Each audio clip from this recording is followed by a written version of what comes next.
আমি 10 অক্টোবৰ তাৰিখে দিম বা তাতকৈ আগতে দিম। কিন্তু AB আৰু UB কনিষ্টবলৰ ৰিজাল্ট দিয়াৰ ক্ষেত্ৰত গুৱাহাটী উচ্চ ন্যায়ালয়ে এটা আমাক সাময়িকভাৱে বাধা আৰোপ কৰিছে।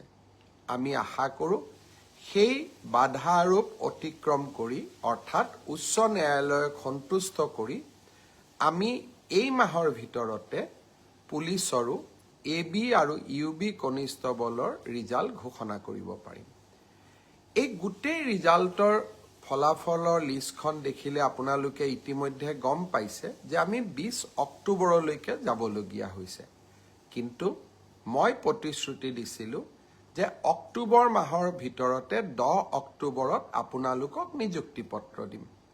10 অক্টোবৰত মই নোৱাৰিলেও অন্তত 25-26 অক্টোবৰৰ ভিতৰত আপোনালোকৰ হাতত মই নিযুক্তি পত্ৰ তুলি দিম। কাৰণ পৰীক্ষাৰ ফলাফল ঘোষণা কৰাৰ পিছতো আমি বিভাগলৈকে কাক কোন বিভাগত দিম ৰেণ্ডমাইজেশ্যন কৰিব লাগে আৰু তাৰ পিছত বিভাগসমূহেও আপোনালোকৰ পোষ্টিং অৰ্ডাৰ উলিয়াব লাগে। সেইকাৰণে অক্টোবৰ মাহৰ ভিতৰতে আপোনালোকৰ নিযুক্তি হ'ব, কিন্তু কেইটামান দিন আপোনালোকে অপেক্ষা কৰিব লাগিব। ইয়াৰ কাৰণো আপোনালোকে জানে, যোৱা কেইবাটাও দিন ধৰি আমি কোনেও কাম কৰিব পৰা নাই।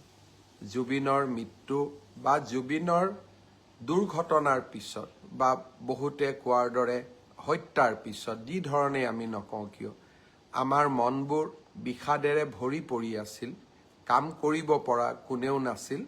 কিন্তু আমি যিহেতু আগুৱাই যাবই লাগিব, সেইবাবে মই আজি আপোনালোকক নিশ্চিতভাৱে কোন পৰীক্ষাৰ কেতিয়া ফলাফল ঘোষণা কৰিব তাক মই জনালোঁ আৰু আপোনালোকে যাতে নৱেম্বৰ মাহতে চাকৰিত যোগদান কৰিব পাৰে তাৰো আমি নিশ্চিতভাৱে ব্যৱস্থা ল'ম।